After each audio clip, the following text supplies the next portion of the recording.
Good evening, everyone. We're going to get started with the May 4th, 7 p.m. regular board meeting to order. Secretary, please call the roll. Valencia, Here. Cifuentes, Here. Reyes, Here. Lache, Here. Olivas, Here. Moreno, Here. Johnson, absent. All right, please rise for the Pledge of Allegiance. The flag of the United States of America and to the republic which stands one nation under God, indivisible, with liberty and justice for all. Hello. Happy Monday. All right, we do have public comment, but before we get to that point, I was going to let Dr. Halverson just address something real quick. Sure. Thank you, Board President Cifuentes. I appreciate it. As we can see this evening, we do have a large amount of our student trackers here with us this evening. I know a lot of you have signed up to speak, and we definitely respect that. I do want to start by saying we appreciate the work that our student trackers have done over the years. And I want to just address the program as a whole and kind of the reason, the rationale as to why we're making the recommendation we are this evening. So I just want to take a couple minutes before we provide the opportunity to speak to share that. The Student Tracker Program, formerly known as CVAC, was originally established through grant funding to support students and families impacted by violence. During the 2025-2026 school year, the program included 7 student trackers and 1 manager, Martha Infante, and provided support to approximately 300 students across the district. The primary role of the student trackers has been to coordinate services and connect families to community-based supports. This work has been meaningful and valued for sure. However, over time, the district has expanded its internal and external capacity to provide these same services. Currently, the district employs 38 social workers who are all well-positioned to support students and families in accessing both school-based and community resources. Additionally, the expansion of partnerships with outside providers, including family counseling services, has significantly increased direct access to counseling and related supports. Notably, many of the external service previously coordinated through the Student Tracker Program are now being accessed directly through these established partnerships. For example, when we look at the 300 students who have been serviced this year, roughly 90 to 95% of those are now receiving services directly through family counseling services due to our direct relationship and the partnership we've established with them. Given these developments, the functions of the Student Tracker Program can be effectively absorbed within existing structures. School social workers, with the continued support of Martha Infante, will assume responsibility for coordinating services and maintaining connections with community providers. To further strengthen access for families, the district will also be implementing Referral GPS, a grant-funded platform. This tool will allow families to directly identify and connect with community resources based on their specific needs, increasing both efficiency and accessibility. While the transition represents a change for some families, the district has taken intentional steps to ensure continuity of support. A transition plan will be implemented to connect current student tracker families with their school-based social workers and introduce them to Referral GPS. This approach allows the district to maintain a high level of support for students and families while aligning resources more efficiently and sustainably. Once again, I just wanted to go on record and say we appreciate the work that we've had. This was grant funded through CVAC. Last year, we were able to fund that through our ESSER 3 funds. With the sunsetting of our federal grants and the move from a Tier 1 to a Tier 2 district, we simply cannot afford to continue with this same model. Once again, the work that you guys have done over the past 5 years has been substantial, but it was all grant funded, and we need to continue to have these ongoing conversations to make sure we can meet the needs of the district in a sustainable and efficient way. So I just wanted to go on record as to the why behind this, and then I'll turn it back over to Board President Cifuentes for the public comments. Thank you, Board President Cifuentes. All right, we'll start with the first public speaker. In order to have signed up to speak, you would have had to sign up before 7 p.m., respect the 3-minute time limit, respect the confidentiality of students and staff, and keep comments appropriate. We'll start with Norma Ortiz. Thank you so much for allowing me to speak. Okay. Good evening. My name is Norma Ortiz, and I live at 791 McClure Road in Aurora. I am also a District 131 student tracker, and I am representing the other 6 student trackers here today. We were told Thursday that our services are being eliminated. Since services started, student trackers, even under the CBAC grant, have helped over 800 students and their families through community violence or other traumatic events. These experiences include domestic violence, sexual assault, gun violence, substance abuse, loss, mental health crisis, and bullying. Currently, each student tracker will average between 40 to 50 students and their families in our caseloads. According to the district, the Student Tracker program is a bridge between the community, students, families, and schools. What makes this program unique is the professional relationship that is established in order to foster trust and connection. The referrals come from social workers, school social workers, counselors, police officers, probation officers, teachers, and even self-referrals, meaning parents asking for help themselves. We even had students referring their peers for these services. When we meet with parents or guardians, we conduct a family assessment to get a better understanding in depth of trauma that they are experiencing. We ask them about real life needs. Do they have enough food, stable housing, transportation to get back and forth? Do parents feel safe? Do they feel supported? It is important to get to know them and their home environment because, as you know, what happens outside of school walks into the classroom every single day. After identifying the services that we are able to offer and they agree to participate, we then reach out to the student and conduct a student assessment. We ask them to tell us about school in their own words. What's hard? Do they feel safe? And who do they trust? We ask how they cope with anger, if they feel overwhelmed, and if they have someone they can talk to. We ask about things many people don't, whether they go hungry, whether they feel safe at home, and who they would turn to if they were being hurt. These conversations give students a voice, sometimes for the first time. And we don't stop at one conversation. We meet with students on a weekly basis and maintain an open line of communication with the parents. We do this to build trust, maintain connection, and ensure support is consistent. That ongoing relationship is what helps real progress to happen. From there, we provide referrals and advocacy, such as sitting in on IEP meetings with the parents. We conduct accompanied home visits if it's warranted and even sit with the students on school visits to help with homework. Did you need me to stop? Yes, please. Okay. Thank you. All right, continuing on with Maribel Robinson. Good evening. Good evening. I am yielding my time to Norma Ortiz. Okay.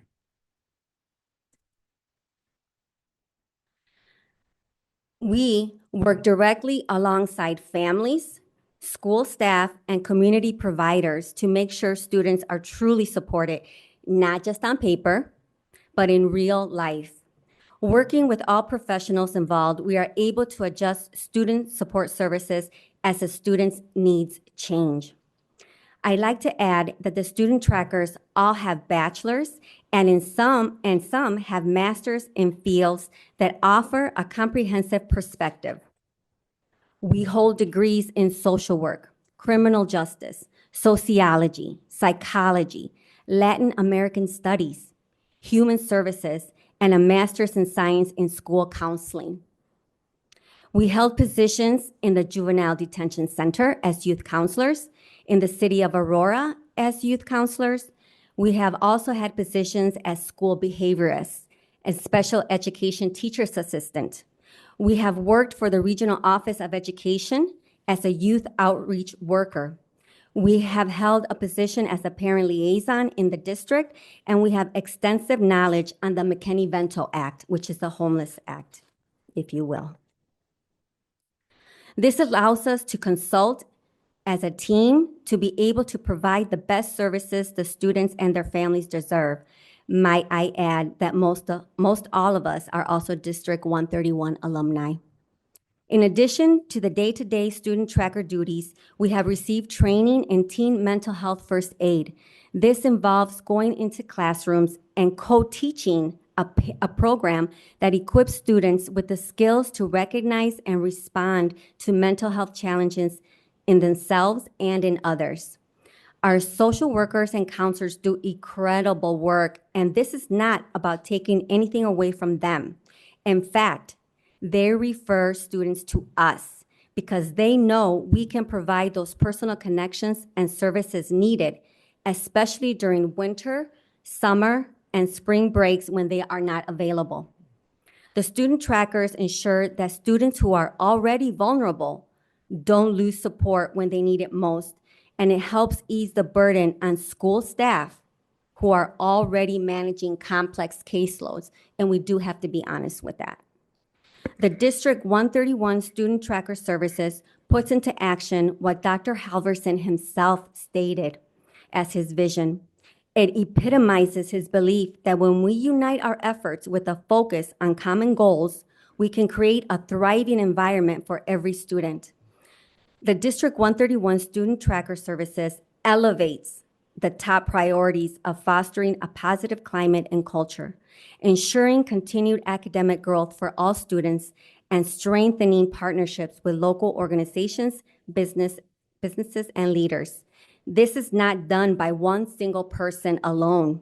It is done by the collaboration and commitment of many, which include the personal connection the student trackers have with their students, with their families, and the community as a whole. Eliminating this personal connection removes one of the most effective systems we have to respond to our most vulnerable students and their families. If we are serious about student well-being, mental health, and equity, then we must protect the current system that actively supports our most vulnerable students and create a pathway from trauma to healing. I do have to stop you here only because Thank you. time. Thank you. Adrian Magana? Good evening. I'll also be yielding my minutes to Norma. All right, thank you. The District 131 Student Tracker Services were so important that the unit fought hard and decided to include the position in the 21-26 collective bargaining agreement. They presented it to the board and the board agreed. We urge the board not to eliminate the professional, personal connection, and services that the student trackers provide and continue to include it in the new collective bargaining agreement. And that is all I have to say. Thank you so much for your time. Thank you. All right, next public speaker, Norma Lopez.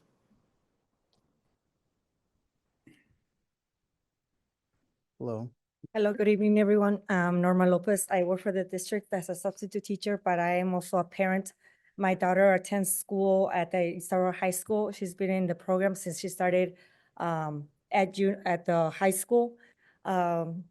She was facing a lot of difficulties. It's the very challenging mental issues that we had to deal with as far as with violence, domestic abuse, and all of that. My daughter, she went into a deep depression. She didn't give a care about school. She was being tardy, skipping classes. She didn't care about her grades. And at that time, when she was 15, we had a loss in the family. My nephew committed suicide. So we had to deal with a lot of trauma and losses with the families. A lot of times I felt helpless that I couldn't help my daughter to see her at the end of the tunnel. I'm very thankful for the program because it has helped my daughter a lot to become a better person and to be a better version of herself and to be thinking about her future or school. She's going to finally graduate this year. And I'm very thankful to the program because she did not know what to do. Me as an educator being with students, I had my own daughter and I felt like I couldn't help it at all. And Adrian was always very supportive to me because I see him every day in the hallways. And like, how can I not even help my own daughter? And through the program, we were able to find her more counseling, more support that she needed to be better. And right now, she was actually with her therapist, and she couldn't be here today, but I'm going to read something that she said on her behalf. She said, being part of the student tracker program school really helped me, and more than I expected. At first, I didn't think it would make a difference, but it gave me a space where I could actually be honest without being judged. I feel better. I learned to better handle the stress and not keep everything bottled up, which made me feel less overwhelming. It helped me to understand my emotions instead of just reacting on them. Over time, I started feeling more confident and in control of myself, and it even improved how I interact with other people. Overall, it made me in the school safer and to have that support for me. And I'm just thankful for the program because every day I will think I wouldn't want my daughter to go down that rabbit hole and commit suicide and not have these services. And I'm very thankful for all of them always supporting me. They've always been there for me every single day. And I appreciate, I'm just here to advocate for the program, letting you know that it does work because it has impacted me in more than one way and my daughter.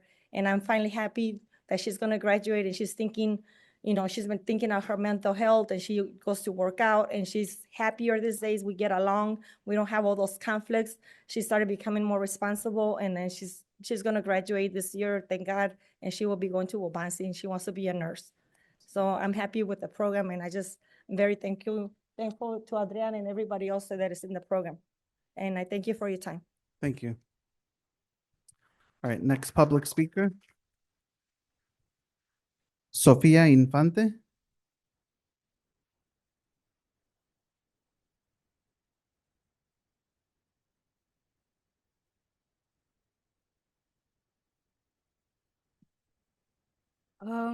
Hi, I'm Sofia Infante, and I'm a student at Simmons Middle School.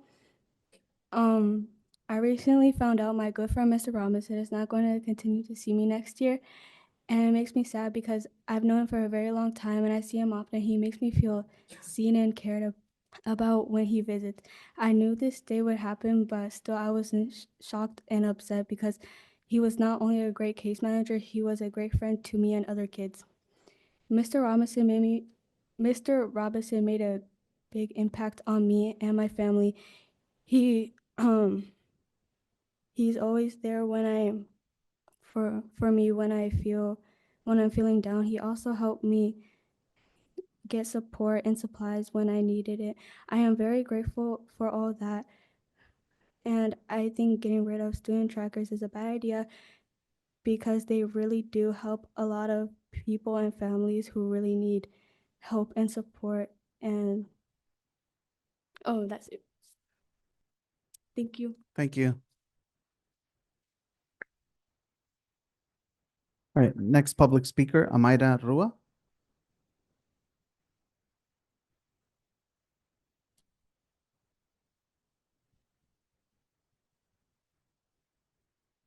Hello. Buenas tardes. Buenas Mi tardes. nombre es Amaira Rúa. En el 2018, cuando empezaba el programa, yo fui referida por el Departamento de Policías de Aurora hacia el programa. El día que tocaron a mi puerta, yo sabía que no estaba sola. El programa llegó cuando yo más lo necesitaba. Si quieres, después de una o dos oraciones, puedes tomar una pausa y puedo interpretar por esto. Ujú. ¿Puedes repetir la fecha? En 2018. Okay. She says that in 2018, she was referred to the program by the Aurora Police Department. Y yo sé que el programa llegó en el momento que más lo necesitaba, cuando tocaron mi puerta y me dijeron que ellos estaban para ayudarme si yo aceptaba la ayuda del programa. And she knew that the program arrived just in time when she thought she most needed it. The police showed up at her doorstep and told her that they were there if she chose to utilize the services. El programa le ayudó a mis hijas con consejería, el apoyo emocional que ellas ocupaban y siempre estuvieron ahí para ayudar a mi familia, para ellas. Y sé que el programa les ayudó mucho. The program helped with counseling, emotional support, and they were always there when they needed them. Right, sorry.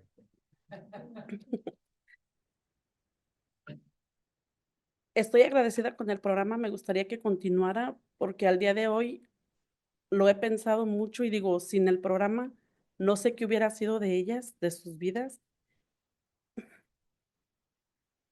She's very thankful for the program today because she doesn't know what would happen to her daughters without it or where they would be right now. Ahorita dos de mis hijas trabajan y una todavía está estudiando en la Universidad de Aurora para enfermera. Entonces, gracias al programa y quisiera que lo siguieran apoyando, que no se termine porque yo sé que muchas familias se benefician de él y pues quisiera que continúe. Es todo y gracias. Now, one of her daughters is working and the other is studying to become a nurse. And she thinks that the program should be continued because of the services it provided to her. And she knows that it could also help other families. Gracias al señor Magaña por el apoyo. And thank you All right, for thank you. Mr. Maraña. Thank you. All right, last public speaker, Brianna Alcaraz.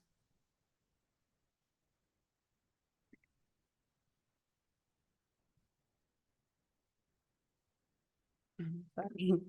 Hello, good evening. My name is Brianna. I'm here to speak about how the program impacted me and my family in the year 2018.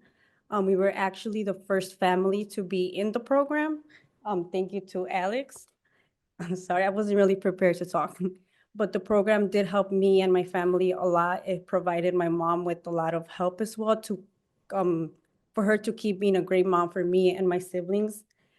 Thank you to the program. We were able to also receive a lot of therapy services that helped me and my siblings out a lot. The program not only helped out with therapy, but they also helped out by giving us things that our home needed, like a new fridge that I still open every single day. And I think about Alex because it was very helpful. I was also entering high school during that time. That program helped a lot because I remember them touring like the school and made us feel a lot better. Not only that, but going to school was also like a really good feeling, just knowing that that people were there to support in case of anything. And also it helped a lot and it makes me still feel happy that the program is still ongoing and that we have people to support to keep it going. I really think that it should not end. I think it helps a lot of families. Just to know that 300 families are in the program and they have the chance of getting it cut off is really upsetting. I hope that the program keeps going. And I just want to say thank you for listening and just thank you for the programs and everything. Till this day, I still think about it every single day and it was a huge impact and I'm thankful for it. Thank you. Thank you.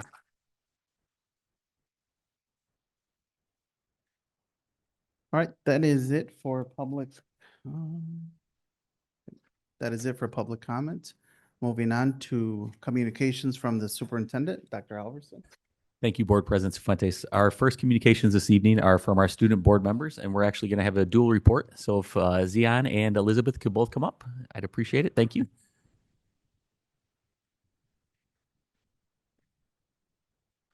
Good afternoon. This school year brought many milestones for our programs and students. We are proud to have launched our first ever boys volleyball team and our first ever girls flag football team, meaningful additions to our Tomcat athletes. Academically, 37 students earned the honor of Illinois State Scholar, a testament to their hard work and dedication. As the school year draws to a close, students will celebrate with several upcoming events, including prom, a senior Six Flags overnight trip, our honors and top 10% night, and a recognition night for the 134 seniors earning the seal of biliteracy.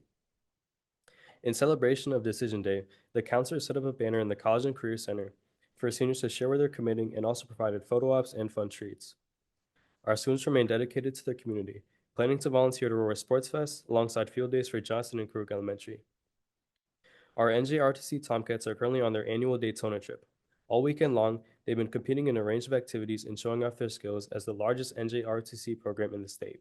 We hope they bring back trophies as they've done in years past when they come home this Thursday. Last Saturday was a time for the Fine Arts Festival. Every year, our band and art programs collaborate for a final showcase alongside the talented future Tomcats who are in elementary and middle school. The event was a great success, so thank you to the students and staff who were involved. Today kicked off, today kicked off the start of 2 weeks worth of AP testing. These final exams put our students' hard work to the test, where hopefully they can earn college credit and save some money. The next 2.5 weeks will be the last few days for the seniors before graduation on the 31st of May. The Senior Class Council has planned a Spirit Week starting on the 11th till the 20th to celebrate the last days at East Aurora. Themes range from Nostalgia Day to Class Color to many more. Yet another senior celebration known as the Parade of Graduates will take place on the 26th.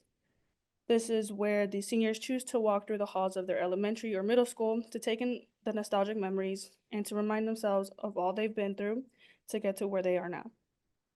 Graduation rehearsal will be taking place on the 29th, which is also the day of our senior send-off event. After rehearsal, the seniors will have a final chance to celebrate their accomplishments with their friends in the stadium, where they can take pictures, eat snacks, and potentially win gift cards. Thank you. All right, thank you.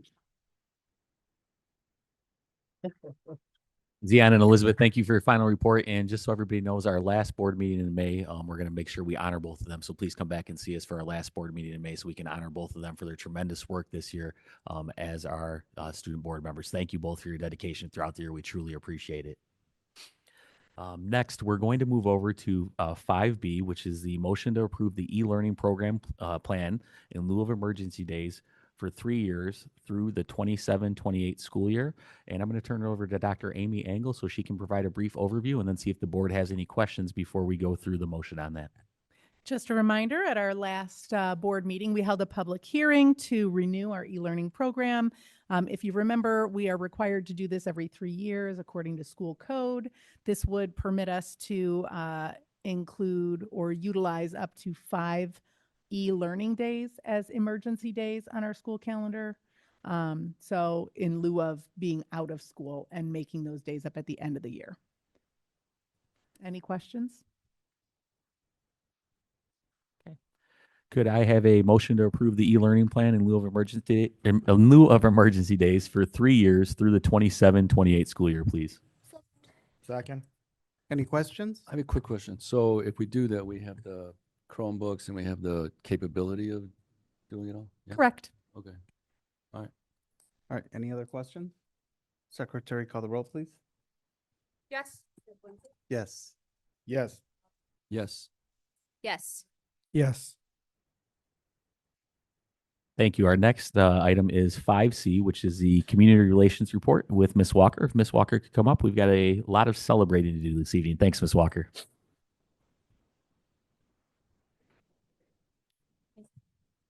All right, tonight we're honored to recognize an exceptional group of educators whose dedication, talent, and impact have earned them recognition beyond the district.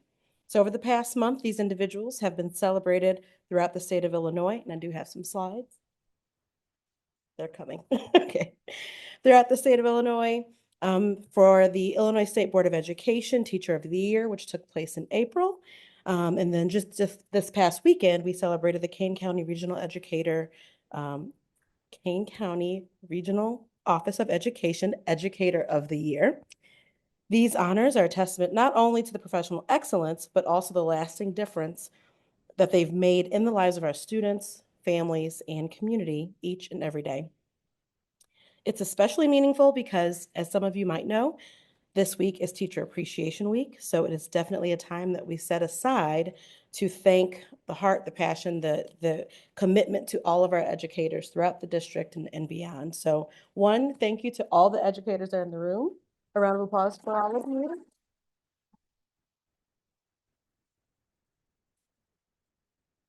And those that are on the screen, I'm going to call your name. We're going to do group pictures with the Board of Education by the award. So these are the nominees that were submitted for the slate for the Illinois State Board of Education for the Illinois Teacher of the Year. And again, this took place April 18th. So the nominees were, we can do a little drum roll. they're on the wall there, but Mr. Robert Savoy, come on up. Mr. Richard Gonzalez, I don't believe is here this evening. I'm gonna have you stand right over here. Mr. Antonio Davila. Miss Laura Kruger.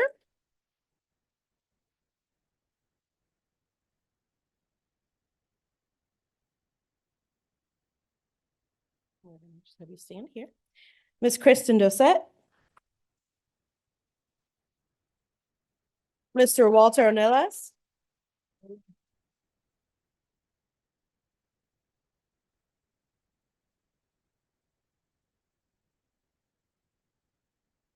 And I don't believe Dr. Sum is here because she is getting her doctoral degree. So congratulations for her as well. And Dr. Robert Halverson, you're gonna come stand with the group. So a big round of applause for all of our ISB nominees.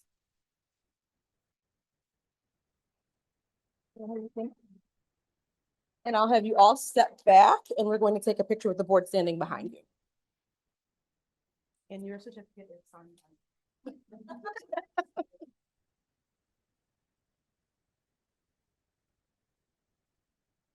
You're fine. They know what to do. They know Windows. On the count of three. 1, 2, 3. You confirm. All right, perfect. Thank you. Oh. She's coming right back. Don't worry about it. All right, next. These awards just took place on Friday evening. It's been a very busy weekend. So if I can have Mr. Kevin Martin come up. Ms. Griselda Salmaron. Ms. Lisa Conte.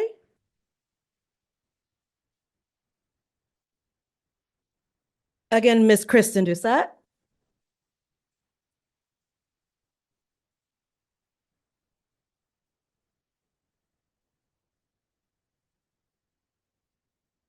And Mr. Joseph Nitty.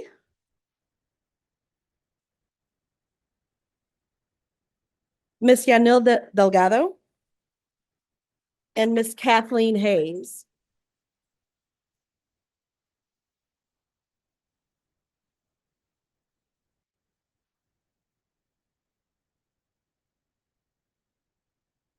Right, this is our Kane County ROE Educator of the Year nominees list. And we did have Ms. Lisa Conte win the award for her category for middle school. So congratulations to all. And we're going to do another group picture, so we'll have you step back.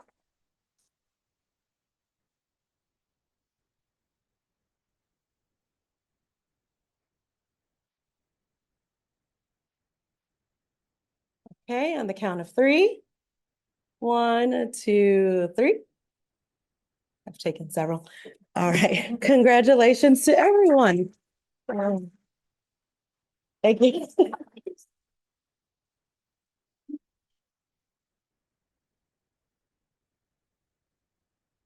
And real quick, before I move on to the next item, keeping with the celebratory mood that we're in right now, this last Friday, our very own Lisa Morales was recognized as an Aurora Everyday Hero of the Three Fires Council Scouting America. Lisa Morales is the true face of East Aurora School District 131. With more than 35 years devoted to public education, her impact spans well beyond the superintendent's office. Beyond our halls, she is a pillar of the community, guiding scholarship programs through the Aurora Puerto Rican Cultural Council and building the kind of deep, authentic relationships that uplift families across the entire city. I have had the distinct honor of working alongside Lisa throughout my own journey in this district, first as a teacher years ago, then as an administrator last year, and now as a superintendent this year. In every one of those roles, I have seen her act as an everyday hero each and every day. Lisa doesn't just show up. She leads with a heart for service that is as consistent as it is inspiring. It has been a privilege to witness her dedication firsthand each and every day, and our district is undeniably better because of her. Let's give Lisa a big round of applause for her well-deserved award as well.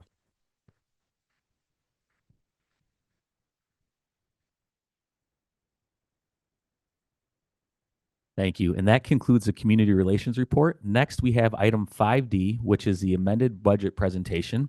And this will be led by Dr. Michael Engel. And we will have time if the board has any questions at all before we go through with our motion for 5D1. And then I just have a couple more district updates, and I promise we'll wrap up shortly there. Dr. Engel? Hey, good evening. Can we, there we go. So I'm going to give a little bit of a background on why we're amending the budget. We had a couple audit adjustments that need to be done per our audit with Crow. So we ended up doing the transfers and audit adjustments to balance out to zero in our capital projects. So we ended up doing the transfers from working cash to Fund 20, which is buildings and grounds, to Fund 60.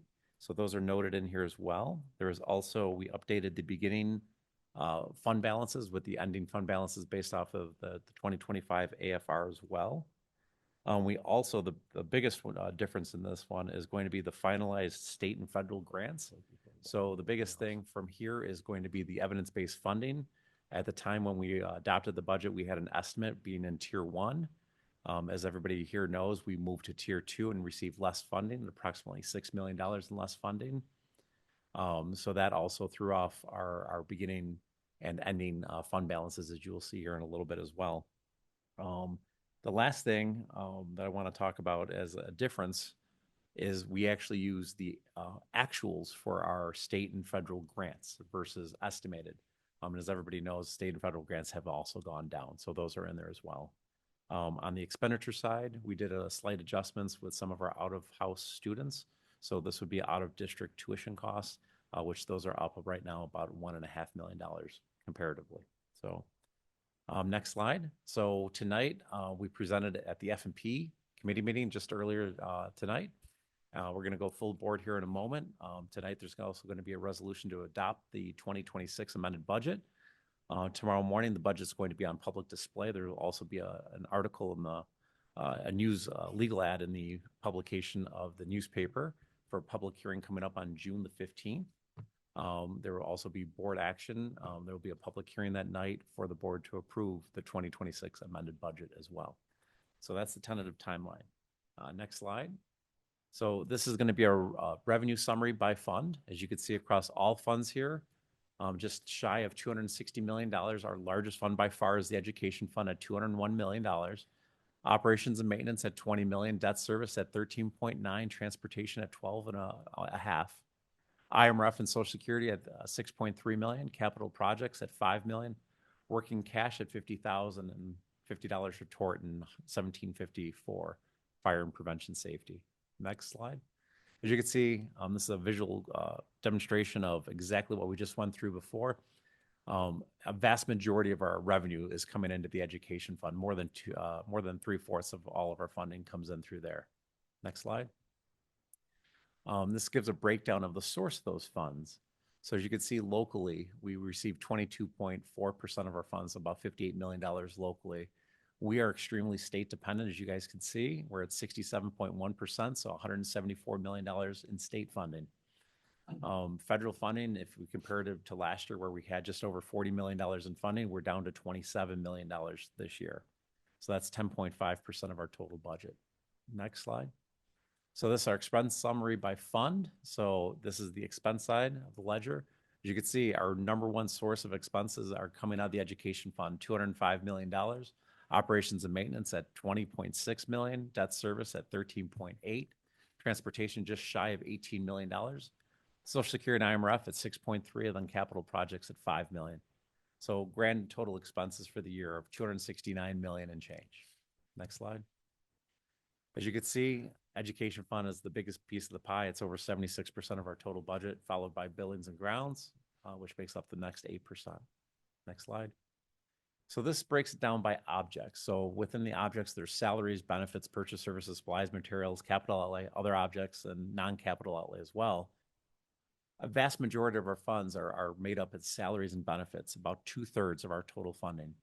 Purchase services is at 20.5% at just shy or just over $55 million. Supplies and materials, I'm very proud to say this year we were able to do a little bit of belt tightening. We're at 14.6 million. Capital outlay at 6.5. Other objects, including special education tuition at 21.8 million, of the non-capital outlay at 1.2 million. Next slide. As you can see, again, graphically, 2/3 of our budget is salary and benefits here for the district. Next slide. In total, you can see our revenues are 259, our expenses are 269 million, and we have a $9.3 million shortfall for this year. Any questions? But just going back to what you kind of said, I think you mentioned that the big difference here is because of the The evidence evidence- base, yeah. The biggest one was the evidence-based tier movement from tier 1 into tier 2. We ended up missing the tier 1 cutoff by about 0.4 of a point when compared to every other district in the state. It cost us over $6 million moving from tier 1 to tier 2 this year in funding. So it's not anything that the district did. It's something that It's the calculation that was done by the State Board of Education. Nothing that the district could do. The district has no kind of thumb on the scale, if you will. We can't force it one way or another. It's how we compared relatively to every other district in the state. We missed it, like I said, by 0.4 of a point. So well, that's we're on the cusp, but Yeah. still tier 2. Dr. Engel, the other two big changes were we talked a little bit about the outsourcing for special education needs. That was came in higher than anticipated this year, correct? It And did. then the other side of that is we no longer have our federal funding at the same level we did before because we had ESSER 3 funding, which our ESSER funding over the past 4 years was roughly $90 million combined. Almost And $100 million in all the ESSER funds that came in. And correct? that is Those are that no is longer. sunset, yeah. So that's some of the very things we're talking about as far as the needing to right size with what we need fiscally at that point in time. Would that be correct? Absolutely. Okay. And the federal funding you said went down from 40 million last year to 27. That's Mhm, $13 correct. million dollars. Yeah. But that has nothing to do with tier 1, right? No, tier 1 and tier 2 is state funded. Yeah. If you look on the federal side, a lot of grants had sunsetted. Yeah. Like Dr. Halverson had implied, Mhm. ESSER 3 funds were wrapped up and ended.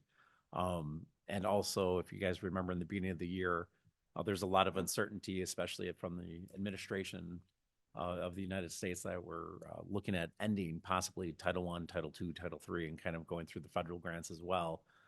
There was also talk of the USDA programs being diminished as well. I'm going to knock on wood that some of the programming is still there, but they're not as robust as they were. And the outlook that we did get from IASWA from the state on the federal funding was a flat at best increase for this upcoming FY27. So this is pretty bad, but we have funds to at least cover it, right? Correct. We fund have balance. To at Correct. least- okay. We have fund balances in our accounts right now. To give everybody an idea, we have revenue coming in, we have expenses going out, but we still carry, I'm going to call it like a savings account for the district. It's called fund balance. We still operate at approximately about 6 months of fund balance right now. But you have to, right? We have to. Yeah, by law, basically. We have to by law, and the minimum that we can go down to is 3 months, and then we start getting into cash flow problems. Is it possible we could, I mean, I know Chicago took a lot of the tier 1 money, right? That's what it. Correct. Is it possible we could next year or the year after go back to tier 1? You never know.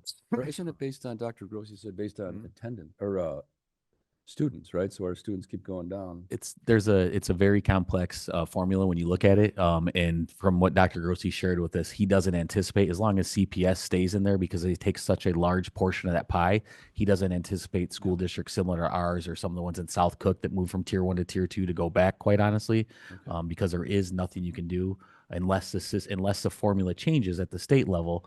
That would be the thing that may impact it, quite honestly. But I don't anticipate. The good news is we do have that hold harmless. So even when our student enrollment goes down, we hold harmless in our funding for 3 years. So we know that when we've looked at a demographer study, we do look at declining student enrollment from the past couple of years, as well as projecting out for the next 3 years. But we do have that hold harmless in place. So we shouldn't receive less funding, but the ability to anticipate going back to tier 1 is not something I would recommend at this point. Correct. And everything is relative to the health of other districts throughout the state as well. Just because we could possibly get better does not mean that they're getting better at the same rate or worse at the same rate. So everything's moving, but CPS definitely going into tier 1 ended up kicking out 89 districts out of tier 1 into tier 2. Oh, so we're not the only. No. Okay. It was a lot of movement. Yeah. Tier 2. Yeah.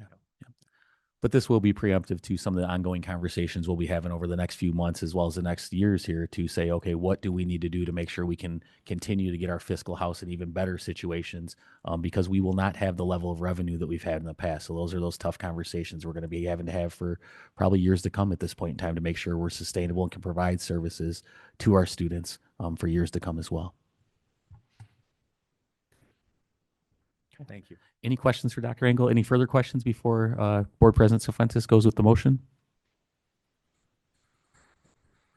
All right, we've got a motion, 5D1, motion to approve the resolution for the FY 26 amended budget. So moved. Second. Any questions? Secretary, call the roll, please. Cefuentes, Yes. Valencia, Yes. Olivas, Yes. LaShay, Yes. Moreno, Yes. Reyes, Yes. Okay. Next, we have item 5E1, which is district updates. And the first one is the Gates Music and Movement Nights. So I'm going to have Dr. Erlenbaugh come up to talk about one of our special education celebration nights that we recently had at Gates and just provide an overview and some of the highlights from that evening. Thank you, Dr. Erlenbaugh. So on Friday, April 17th, and then again on Friday, April 24th, the district hosted 2 music and movement nights, one for students in grades K through 2 and one for grades 3 through 5. Students in our life skills and SLC programs were invited to participate. Each evening began with an obstacle-style activity course, followed by a second portion where students engaged in dancing and playing musical instruments. The events were led by Stephanie Clay, one of our EA Pause handlers, who also hosts our music and movement, a weekly class over at Gates. There was also strong staff support throughout both evenings. We were pleased to see a high level of family participation, and the events were filled with energy, engagement, and many smiling faces, as you can see from our pictures. Thank you, Dr. Erlenbaugh. Any questions for her about that event? Thanks again for putting it on. Whoops, I apologize. Go ahead. Absolutely. One more positive update for the board tonight. On Sunday, May 3rd, our students participated in the Special Olympics Regionals held at Marmion Academy. Despite a cold and rainy start to the day, 66 of our athletes competed with enthusiasm and determination across a wide range of events, including the 25-meter walk, 50 and 100-meter runs, mini javelin, shot put, softball throw, tennis ball throw, standing long jump, and the 4x100 relay. Their efforts resulted in an impressive medal count, including 23 gold, 20 silver, and 17 bronze finishes, along with several other additional top placements. We're incredibly proud of our athletes and very thankful to the number of staff we had support our students yesterday. Otherwise, that's all I have. And just to highlight that, I think we had approximately over 25 coaches there. Is that correct, Mr. Simpson, when we were looking at it? Right around 25 coaches. So thank you so much to all of the staff members who volunteered their time to be there to support our students. It was truly an amazing time. I've got a couple last things and then I'll move on from the superintendent's report. This past Saturday, as alluded to by our student board members, the district hosted the Fine Arts Festival at East Aurora High School. I'm happy to report that we had over 2,000 students from elementary through high school participate in the festival, which showcased their visual arts or performing in the band, choir, and drama events. The family-friendly event was fun for everyone with face painting, temporary tattoos, make and take art projects, and the boosters sold food, donuts, and were able for the sale. We also had a car wash, and all the proceeds are going directly back to our fine arts program. And mark your calendars now, because next year our Fine Arts Festival will be on Saturday, May 1st. So make sure you mark our calendars a year out in advance because it's a great time for all. Next, we've got a In the Workplace event update. So District 131 hosted a community engagement event called In the Workplace. The session focused on educating our greater Aurora businesses and how our districts are building career-ready students, fostering work-based learning and internship opportunities, and inviting them to be a part of shaping their future employees. The event was hosted in partnership with East and West Aurora, so we had an opportunity to partner with West Aurora again, the P20 Network, and funding was supported by the Dunham Foundation. The session was well attended with over 20 individuals from various industries represented.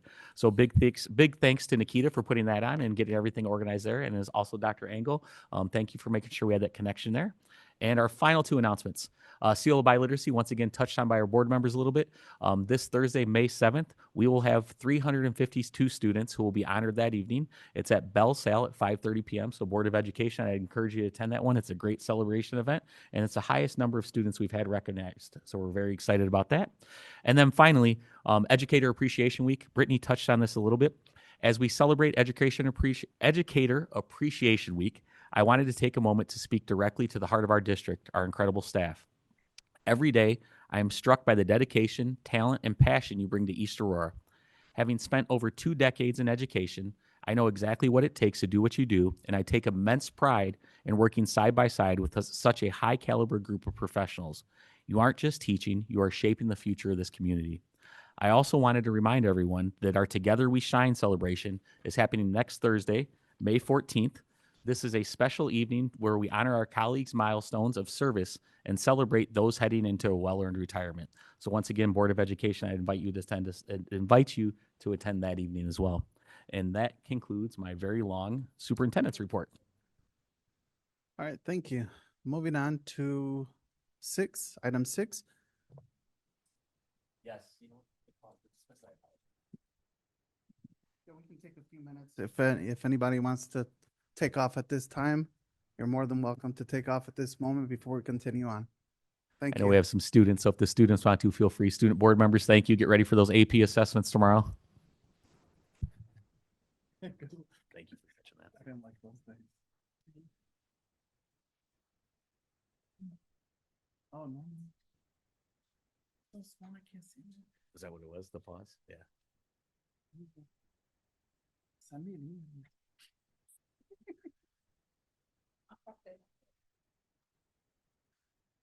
All right, thank you. We're going to move on to item 6, motion to approve the following consent agenda as listed. So moved. Second. Any questions? Secretary, call the roll, please. Reyes, Yes. LaShay, Yes. Valencia, Yes. Cefuentes. Yes. Moreno, Yes. Olivas. Yes. All right, I know we do have some introductions. Yes, thank you. We have a few introductions this evening. First, Jennifer Carrillo. We are pleased to announce Jennifer Carrillo as the new dean at Simmons Middle School. Most recently, Ms. Carrillo served as a mathematics teacher at West Chicago Community High School. She previously taught 8th grade mathematics at Lehman Middle School in West Chicago. Ms. Carrillo holds a Master's of Education in Educational Leadership from North Central College and a bachelor's degree from Aurora University. Congratulations on your appointment and welcome to East Aurora District 131.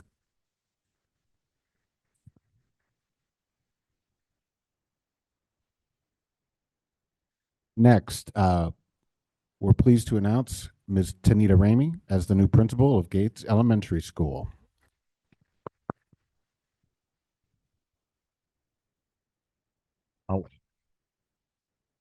Currently, Ms. Ramey serves as an assistant principal at Allen Elementary, and she has previously served as a dean of students at East Aurora High School and in Joliet Township High School District 204. Ms. Ramey holds a Master of Science in Educational Leadership from the University of St. Francis and a bachelor's degree from Bradley University. Congratulations on your appointment.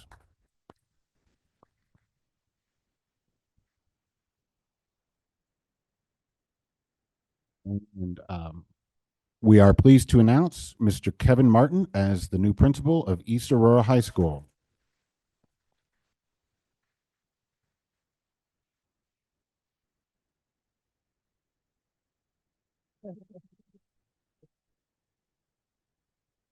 So that's it, Kevin. I think that's all.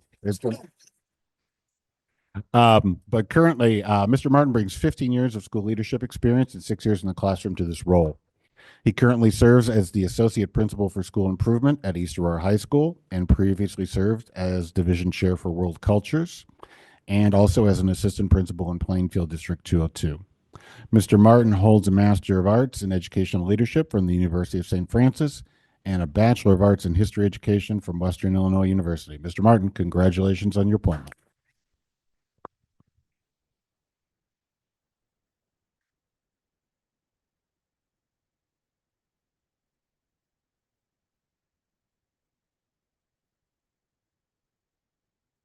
Congratulations. All right, moving on to item 7, Finance and Personnel Committee with Ms. Reyes. Thank you, President Cifuentes. Good evening, everyone. Buenas noches a todos. The Finance and Personnel Committee met just earlier today, and I will have a full report at the next meeting on Monday, June 1st, 2026. We do have some action items for tonight. 7B1, motion to approve the 2025-2026 Independent Audit Engagement Letter. So moved. Second. Any questions? Secretary, call the roll, please. Valencia. Yes. Cefuentes. Yes. Moreno. Yes. Olivas. Yes. Reyes. Yes. Lache. Yes.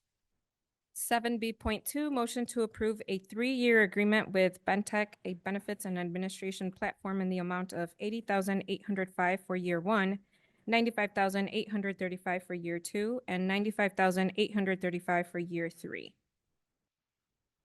So move. Second. Any questions? Secretary, call the roll, please. Valencia. Yes. Cefuentes. Yes. Olivas. Yes. Moreno. Yes. Reyes. Yes. Lache. Yes. 7B3, motion to approve the quote from Trimark for kitchen and serving line equipment for East High School in the amount of $210,305.09. So move. Second. Any questions? Secretary, call the roll, please. Reyes. Yes. Valencia. Yes. Lache. Yes. Cefuentes. Yes. Olivas. Yes. Moreno. Yes. 7B.4, motion to approve the quote from Gators Chef for kitchen and serving line equipment for Waldo School in the amount of $88,884.28. So moved. Second. Any questions? Secretary, call the roll, please. Lache. Yes. Valencia. Yes. Reyes. Yes. Moreno. Yes. Cefuentes. Yes. Olivas. Yes. And again, a reminder, the next meeting for Finance and Personnel will be held on Monday, June 1st, 2026 at 5:30 here in the Admin Center. And that concludes my report. Thank you. All right, moving on to Section 8, Curriculum and Programs Committee with Mr. Olivas. Thank you, Mr. Cifuentes. We did have our curriculum meeting back in April 20 here at the Admin Center at 6 p.m. We did have the Early Childhood Center present their school improvement plan. The Early Childhood Center focused on building a strong foundation through literacy, math, and social emotional development. Current data shows over half of students meeting growth targets with higher success in SEL, social emotional learning, and ongoing attendance challenges. The school aims to increase achievement by 6% through targeted instruction, professional development, and improved engagement strategies. We also have the Gonzalez Childhood Center present their school improvement plan. The Gonzalez Child Center is working to improve academics outcomes through small group instruction, data use, and small staff collaboration. Current performance levels show opportunities to growth in literacy, math, and SEL, while attendance remains relatively strong. The school goals include increasing student achievement by 6% and strengthening a culture of belonging and family engagement. We have the Benavides STEAM Academy present also their SIP improvement. They demonstrate strong performance, especially in math and attendance. The school emphasizes bilingual learning, student ownership, and targeted intervention to support all learners, including those with IEPs. Goals focus on continued growth, literacy, and math, along with maintaining high attendance throughout consistent monitoring and family communication. We also had a team doctor proposal. The district is proposing the appointment of a team doctor to support student athletes at East Aurora High School. The doctor would provide on-site care, injury screenings, and faster access to medical referrals to improve student safety and access to care. These services will be provided at no cost, if I'm correct, to the district or families, although any additional specialized care will go through the family's insurance. And the doctor that is being recommended is Dr. Joseph Chrisman. We also had a middle school Spanish language arts pilot. The district is introducing a Spanish language art pilot to support incoming dual language students. The selected resource, Anecdotas, aligns with state standards and promotes literacy across all language domains. This initiative ensures culturally responsive instruction and strong support for bilingual learners. We also had a presentation for a new course, Welding 3, at the high school. The new Welding 3 course is being proposed to expand career and technical education opportunities for students. The course will provide advanced in industry-level skills and leadership experience for students. It supports workforce readiness and post-secondary success without requiring additional staffing. We also have a few updates of disposals. The district is updating curriculum materials across multiple subject areas to ensure high-quality instruction. The middle school social studies materials, including Savas Marwell Interactive, will be disposed of due to new curriculum adoptions. Additionally, middle school English language arts materials, specifically My Perspective, along with other outdated K through 8 iReady math material, will be removed and replaced with updated resource. We also had an updated attendance and enrollment as of, I believe, April 10th. Our attendance was at 11,720 students with the average attendance of 90%. And we do have some action items as well. We have item 8B1, motion to approve the additional Welding 3 at East High School for the 26-27 school year. So moved. Second. Any questions? Secretary, call the roll, please. Valencia, Yes. Cefuentes. Yes. Reyes, Yes. Lache. Yes. Olivas. Yes. Moreno. Yes. 8B2, motion to approve the resolution for disposal of personal property, outdated K through 8 iReady materials. So moved. Second. Any questions?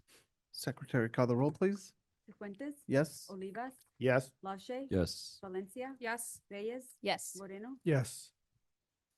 8B3, motion to approve the resolution for disposal of personal property, outdated middle school My Perspective ELA materials. So moved. Second. Any questions? Secretary, call the roll, please. Reyes. Yes. Moreno. Yes. Lache. Yes. Olivas. Yes. Valencia. Yes. Cefuentes. Yes. Item 8B4, motion to approve the resolution for disposal of personal property, outdated middle school My World Social Studies. So moved. Second. Any questions? Secretary, call the roll, please. Reyes. Yes. Lache. Yes. Valencia. Yes. Cefuentes. Yes. Moreno. Yes. Olivas. Yes. And last one, 8B5, motion to approve Dr. Crispin as the team physical physician at East Aurora High School. So moved. Second. Any questions? I have a Se- question. Yep. So for the team physician, will he have his own office, or he just comes like when there's sports events, or he's there throughout practice, or? Yeah, so he would be on site for all of our high-risk athletic events, so predominantly football. He could also be there for basketball as well as other sports Just for that are games, not practice? not for practices. We still have the trainers there as part of our trainer contract with ATI, but they're there for our high-risk ones. And then there's also regular days that they would be there for running physicals as well as checkups. He's not So he would be part-time for us? So there is no cost to the district, but yeah, from Where's an he coming hour from? standpoint, he's coming from a partnership with ATI and through the medical offices that they're associated with. So it comes as part of our contract with ATI. We have not had a team physician, but most schools do. Any other questions? Secretary, call the roll, please. Lache. Yes. Reyes. Yes. Olivas. Yes. Moreno. Yes. Cefuentes. Yes. Valencia. Yes. And as a reminder, our next curriculum and committee meeting will be Monday, May 18 at 6 p.m. here at the Admin Center. And that concludes my report. Back to you, President Cifuentes. Thank you. Moving on to Building and Grounds Committee with Mr. Lofshay. Thank you. We had a meeting tonight, and our next meeting is Monday, June 1st. So we'll give a full report at the next board meeting on the 18th. We have one action item. We need a motion to approve the purchase of a new scoreboard for East Aurora High School Stadium from Correct Digital Display in the amount of $219,160. So moved. Second. Any questions? Secretary, call the roll, please. Valencia. Yes. Cefuentes. Yes. Moreno. Yes. Olivas. Abstain? Reyes, Yes. LaShay, Yes. All right, and now moving on to executive session for the purpose of discussing negotiations, student discipline, appointment, employment, performance, compensation, dismissal of a specific employee, and land acquisition. So moved. Second. Secretary, call the roll, please. Cifuentes, Yes. Valencia, Yes. Olivas, Yes. Moreno, Yes. Reyes, Yes. LaShay. Yes. You want to review everything.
All right, motion to reconvene from executive session. So move. Second. Secretary, call the roll, please. Reyes, Yes. Valencia, Yes. LaShay, Yes. Cifuentes, Yes. Olivas. Yes. Moreno. Yes. All right, and at this time, due to the additional information that we received, we're gonna table the action item 10 or 11.a, and we'll bring that back up for discussion at some point in the future. All right, motion to adjourn Sinodai. So So moved. moved. Second. Oh, wait, I need a motion for the table? Okay, Yes. motion to table, Table. please. Yep. So move. Second. Secretary, call the roll, please. Valencia, Yes. LaShay, Yes. Reyes, Yes. Moreno, Yes. Cifuentes. Yes. Olivas. Yes. All right, now, just adjournment, Adjourn Sinodai. adjourn Sinodai. So moved. Second. You don't need to. Oh, no. Go right to that. Mhm. What are we voting? Sorry.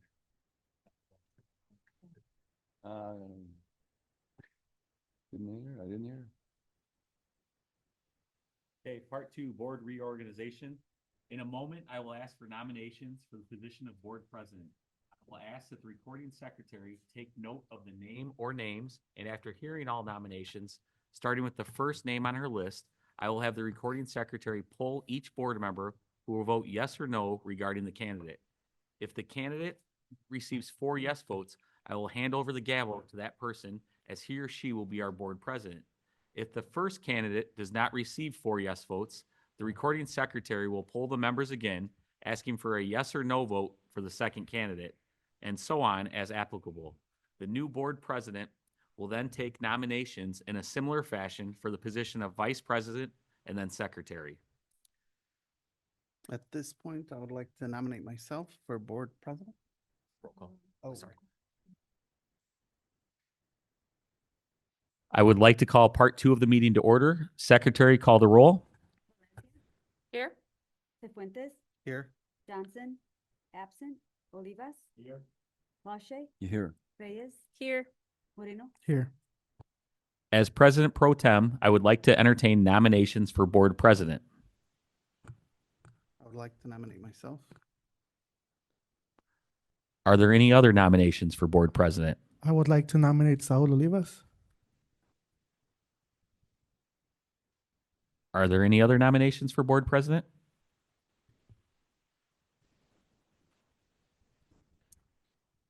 Nomination is closed. Board secretary, could you please begin with? Mhm. Thank you. The first nomination for Mr. Cifuentes Reyes, Yes. Lache, Yes. Valencia, Yes. Cifuentes, Yes. Moreno, No. Olivas, Yes. And that concludes our nomination. Board President is Mr. Cifuentes. Congratulations, Mr. Cifuentes.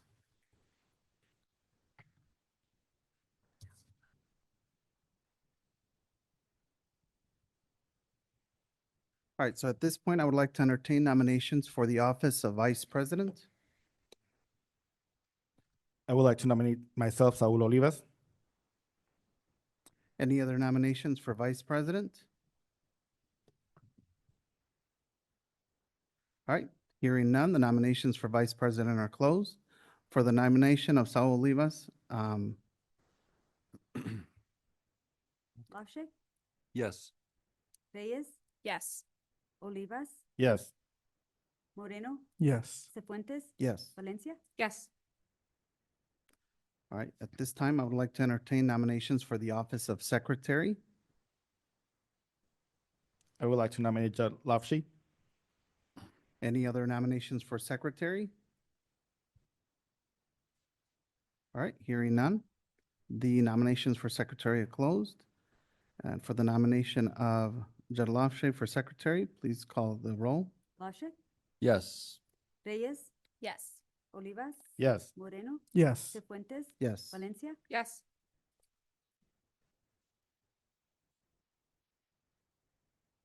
All right, motion 13.D, motion to readopt the calendar of regular meeting dates and times for the 2025-2026 school year. So move. Second. Any questions? Secretary, call the roll, please. Valencia, Yes. Cifuentes. Yes. Moreno. Yes. Olivas. Yes. Reyes. Yes. Lache. Yes. Okay, at this point, the assignment, 13.E, assignment of board members to board committees and establishment of committee meetings, dates and times. You're Sorry, gonna keep it the that's- same? It's not a motion? No, No, okay. it's not. No. So then at this point, for the Finance Committee, we are gonna leave that one the same with Ms. Reyes as chair, myself as a member of the committee, along with Ms. Johnson, and then Vanya as the alternate. For the Building and Grounds Committee, Mr. Lausche will be chair, with myself as a member, along with Brian. And then Alternate? as an alternate, I believe, we don't have one. No. Well, we don't need one, it's fine. Yeah, we- And then for the, we do? well, we should appoint an alternate, I think, yeah. I think so. All right, Mr. Olivas. Cool. All right, and then for the Curriculum and Curriculum and Programs Committee Chair, it'll be Ms. Vania Valencia. And then members of the committee will be Mr. Olivas and Ms. Reyes. Mr. Lafshay as an alternate. Sure. All right. And then, all right, motion to adjourn. So moved. Second. Secretary, call the roll, please. Valencia. Yes. Cifuentes. Yes. Reyes. Yes. Lache. Yes. Olivas. Yes. Moreno. Yes. All right.